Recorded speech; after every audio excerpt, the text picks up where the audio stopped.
మీకు ఎవరికన్నా అష్టమ శని అర్ధాష్టమ శని ఏనాడు శని ఉండేవాళ్ళు ఈ క్షేత్రంలో కర్మస్థానం చేస్తే సకల దోషాలు పోతాయి. ఈ నెల 23వ తారీఖు అమావాస్య, శనివారం అమావాస్య వచ్చింది. అందరూ వచ్చి స్వామి కాడ చేసుకుంటే అన్ని విధాలుగా మంచిగా ఉంటారు. పితృదోషాలకు సంబంధించి కూష్మాండ దిష్టి, పితృతర్పణాలు, తర్వాత పిండ ప్రదానాలు ఇవన్నీ జరుగుతాయి. మీరు చేపించుకోవాలనుకున్న వాళ్ళు చేపించుకోవచ్చు. నక్షత్ర దోషాలు ఉండే వాళ్ళు నక్షత్ర పూజలు చేపించుకోవచ్చు. గ్రహశాంతులు చేపించుకోవాలనుకుంటే ఇక్కడ శాంతులు కూడా చేస్తారు, మీరు గ్రహశాంతులు చేసుకోవచ్చు. కర్మఫలదాత శ్రీ శనేశ్వర స్వామి ఒక ఆలోచన కారకుడు. మీరు అన్ని విధాలుగా మంచిగా ఉండాలంటే శనేశ్వర స్వామికి చేసుకోవాలి. చేసుకున్న దాని వల్ల ఏంటంటే అన్ని విధాలుగా మంచిగా ఉంటారు.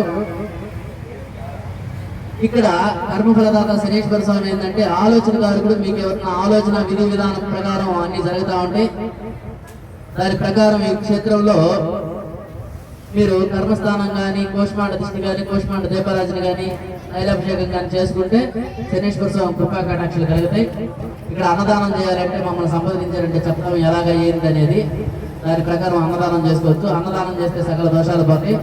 అన్నదానం చేయాల్సిన వాళ్ళు ఎవరైనా సరే మా కాడికి వచ్చి సంప్రదించారంటే చెప్తాం ఎలాగ అయ్యిందని. మీరు గుడికి వచ్చేటప్పుడు పూలు, పళ్ళు, పసుపు, కుక్కలు అలాంటివి తెచ్చి స్వామివారి క్షేత్రంలో సమర్పించుకోవచ్చు. అన్నదానం లేదంటే కార్యక్రమాలు జరుగుతాయి కాబట్టి ముఖ్యంగా ఇక్కడ భోజనం కూడా ఏంటంటే అన్నపూర్ణేశ్వరి హారతించి పెడతాం కాబట్టి చెప్పులు వేసుకొని మటుకు రాబాకండి ఇక్కడ దాకా. ఇక్కడ ఏంటంటే ఇది దైవ భూమి. చెప్పులు అక్కడే వదిలేసారు, స్తంభం కాడే చెప్పులు వదిలేసేయాలి. ఇక్కడ గుళ్ళు కాడికి చెప్పులు వేసుకొని రాకూడదు, బయట పెట్టేసేయండి. ఓం శనేశ్వరాయ నమః.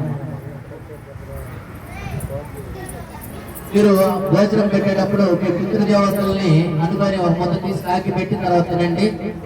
శనేశ్వరాయ నమః.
చాలు